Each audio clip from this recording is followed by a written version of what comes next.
Donc je voulais vous présenter le projet Scilab et puis surtout les travaux qu'on mène en matière d'inclusion numérique, puisque derrière l'innovation, il y a toujours une finalité. Et le sujet sur lequel nous nous concentrons depuis maintenant plus d'un an est celui de l'inclusion numérique.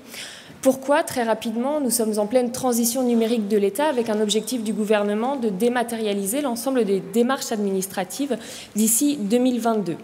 Donc notre préoccupation, c'est de ne pas laisser les publics les plus vulnérables au bord de la route, puisque demain, mais c'est déjà le cas aujourd'hui, pour avoir accès à ces droits, il faut non seulement accéder, mais également maîtriser le numérique.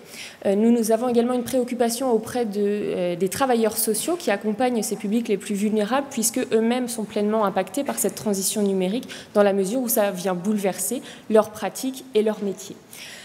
Politiquement, c'est un sujet qui avait été porté par le préfet de région il y a maintenant plus d'un an, puisque c'est un sujet qui a été porté dans le cadre d'une feuille de route régionale de la cohésion sociale. Et aujourd'hui, il faut savoir que c'est un sujet qui est porté à la fois dans le cadre de la stratégie nationale pour un numérique inclusif et également la stratégie nationale de prévention et de lutte contre la pauvreté. Ces deux stratégies nationales ayant été annoncées très récemment par le président de la République et le secrétaire d'État chargé au numérique le 13 septembre dernier. Et alors, ce projet, ces travaux ont été confiés à la démarche Scilab, que je vais vous présenter, en co-animation par la DRJSCS et le CCAS d'Amiens, Centre communal d'action sociale. C'est un binôme déjà assez intéressant, puisque c'est un binôme État-collectivité territoriale, avec la DRJSCS qui a une vision plus régionale et le CCAS qui a une vision au cœur du terrain, une vision de proximité, puisqu'ils accueillent tous les jours les publics les plus vulnérables. Alors le Scilab, qu'est-ce que c'est? C'est un laboratoire d'innovation publique, c'est l'acronyme de Social Investment and Innovation Lab. C'est un laboratoire qui a été lauréat d'un appel à projet PIA, Programme d'investissement d'avenir, excusez-moi pour tous ces sigles, on en a l'habitude dans l'administration, mais bref, appel à projet PIA qui était porté à l'époque par le SGMAP, aujourd'hui devenu la DITP, qui est d'ailleurs présent. C'est terrible, excusez-moi. La DITP, Direction interministérielle de la transformation publique, donc ils sont représentés aujourd'hui et d'ailleurs je les salue vivement parce que c'est notamment grâce à eux que l'on peut insuffler l'innovation dans le secteur public. Et le but de cet appel à projet était de créer sur les territoires des laboratoires d'innovation publique pour justement repenser la façon dont on pilote et on anime les politiques publiques, le but étant d'améliorer derrière tout ça le service rendu aux usagers. Donc le Scilab, c'est un lieu qui se situe à Lille, un lieu avec des tablettes, des écrans géants, une imprimante 3D, une borne d'arcade. Alors vous avez peut-être l'habitude de travailler dans ce genre de lieu dans le privé. Je peux vous dire que dans le secteur public, ça casse les codes, mais en tous les cas, c'est vraiment très agréable de travailler dans ce type de nouvel environnement. Alors c'est un lieu, le Scilab, mais c'est aussi des valeurs que sont l'horizontalité, c'est-à-dire que quand on est dans le Scilab, on travaille en toute horizontalité. Les services de l'État vont travailler main dans la main avec les collectivités territoriales, mais aussi les associations, les organismes de protection sociale, les entreprises également. On resserre les liens entre le monde public et privé, et c'est vraiment le but de l'innovation dans le secteur public. C'est aussi la méthode agile, c'est-à-dire que quand on gère un projet, dans le cadre du Scilab, mais aussi des autres laboratoires d'innovation publique, eh bien, on ne demande pas sans cesse la permission à la hiérarchie. Alors, pour ceux qui connaissent un peu l'administration, on a une organisation quand même extrêmement hiérarchisée. Et là, quand on mène un projet, eh bien, on avance, on est rapide, on ne demande pas la permission, on nous donne une carte blanche et puis on avance avec effectivement également le droit à l'erreur. Mais c'est vraiment une nouvelle façon de gérer des projets et c'est très agréable puisqu'on peut aller beaucoup plus vite de cette manière. Et puis c'est la créativité puisqu'on a des projets, mais derrière ça, on prototype, on crée des outils qui vont être utiles aux usagers et aux professionnels. Alors, donc le projet qu'on mène est mené par une équipe de 10 animateurs. Ce qui est intéressant, c'est que dans cette équipe, il y a des membres de la DRJSCS, mais il y a des membres du CCAS, Centre communal d'action sociale d'Amiens, de Roubaix, des membres d'Emmaüs Connect, qui est une association, du CNFPT, Centre national de la formation publique territoriale, Ouais, voilà, pardon. Donc DRJSCS, CNFPT, CCAS d'Amiens, CCAS de Roubaix, les centres sociaux connectés et puis Emmaüs Connect. Donc vraiment une équipe pluridisciplinaire, public-privé, pour faire avancer nos travaux. Et puis au-delà de notre équipe restreinte d'animateurs, nous sommes engagés dans un partenariat beaucoup plus large. Vous voyez à droite de la slide des acteurs à la fois publics, privés, je vous le disais, collectivités territoriales, services de l'État, associations, organismes de formation, etc.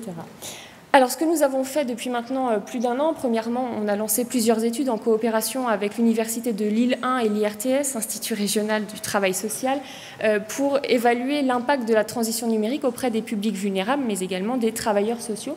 Et puis, nous avons aussi créé, avec des étudiants en master d'aménagement du territoire et d'urbanisme, une cartographie régionale interactive qui permet d'identifier l'ensemble des lieux de ressources numériques dans la région. Par lieu de ressources, j'entends soit les lieux d'accès à une borne informatique avec une connexion Internet pour les publics qui sont autonomes dans leur démarche mais qui n'ont pas un accès aisé à l'informatique, ou bien tous les lieux de formation au numérique. Savoir créer une adresse mail, j'imagine que dans la salle, ça paraît évident pour tout le monde, mais malheureusement, ce n'est pas le cas pour les publics les plus vulnérables. Et il faut aussi qu'il y ait ce genre de lieu où il peut y avoir des formations au numérique, aux compétences de base, et enfin, lieu d'accompagnement aux démarches administratives en ligne. Donc, nous avons recensé aujourd'hui plus de 1400 lieux dans la région. C'est un outil qui se veut collaboratif, puisque n'importe quel acteur sur le territoire, qu'il soit public ou privé, peut rajouter son lieu de ressources dans la région.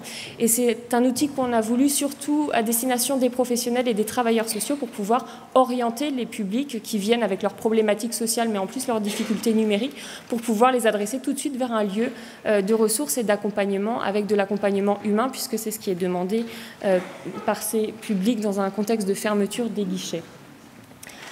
Et puis au-delà de cet état des lieux, de cette cartographie régionale interactive que nous avons créée, on a mis en place 4 ateliers collaboratifs autour de 4 axes de travail, et le but est vraiment d'aboutir à des outils, à des prototypes très concrets qui viennent servir aux usagers directement et aux professionnels. Donc un premier atelier qui porte sur la montée en compétences des usagers pour le numérique, c'est un atelier qui est donc co-animé par la DRJSCS et Emmaüs Connect. Et là, nous avons créé un portail de l'inclusion numérique et de l'accès au droit. Je n'ai pas le temps de détailler tous les outils qu'on a créés, mais si ça vous intéresse, n'hésitez pas à venir me voir par la suite. Et ce portail qu'on a créé a d'ailleurs été lauréat très récemment de l'appel à projet France Télécom qui était porté par Google, Tekin et Lansa. Un deuxième atelier sur la formation des travailleurs sociaux au numérique, parce que c'était un réel besoin. Les travailleurs sociaux aujourd'hui sont un peu réfractaires au numérique, sachant que leur relation avec les usagers, ça repose beaucoup sur de l'humain. Il y avait une vraie nécessité de renforcer dès leur formation initiale leur appétence et leur acculturation au monde numérique. Et donc nous travaillons là-dessus avec le CNFPT. Ça va paraître tout bête, mais tout simplement il s'agissait de créer un cahier des charges pour introduire des modules de formation sur le numérique dès la formation initiale. Un troisième atelier sur la simplification des démarches administratives, puisque l'un des enjeux aussi dans le cadre du service public, c'est de rendre facile à lire et à comprendre les démarches administratives. Je ne sais pas si vous avez déjà essayé de faire une carte grise en ligne ou d'autres démarches administratives, ce n'est pas toujours très aisé. Et donc le but est vraiment de simplifier et de rendre accessibles ces démarches pour les publics les plus vulnérables. Et puis un autre atelier qui est co-animé avec le CCAS de Roubaix et les centres sociaux connectés pour définir les lieux numériques de demain, les lieux où on accueille les publics les plus vulnérables, en y introduisant des tablettes numériques, en modifiant aussi les modalités de contact, c'est-à-dire passer du face-à-face au côte-à-côte, privilégier la démarche aller vers. Tout ça, c'est révolutionnaire dans le secteur public, ça vous paraît peut-être évident, mais en tous les cas, nous essayons vraiment d'améliorer le service rendu pour les usagers dans le cadre de cette transition numérique. Voilà, ça c'est l'exemple du premier prototype qu'on a créé, le portail de l'inclusion numérique et de l'accès au droit qui renvoie vers différentes fonctionnalités, mez.gouv, France Connect, servicepublic.fr. Ça c'est une vidéo que l'on a réalisée sur la domiciliation, un autre prototype. Je n'ai pas le temps malheureusement de détailler, mais je pourrais vous donner plus de détails aisément après. Et puis enfin, on anime toute une dynamique partenariale dans la région pour continuer à mobiliser les acteurs sur la question de l'inclusion numérique. On a créé différents événements tout au long de l'année, puis ça s'est terminé récemment. Récemment, on a organisé un Open Lab au SILAB pour rencontrer tous les acteurs de la région et présenter tous les travaux que nous avons menés et les outils que l'on a développés pour favoriser l'inclusion numérique. Voilà, merci beaucoup. Merci.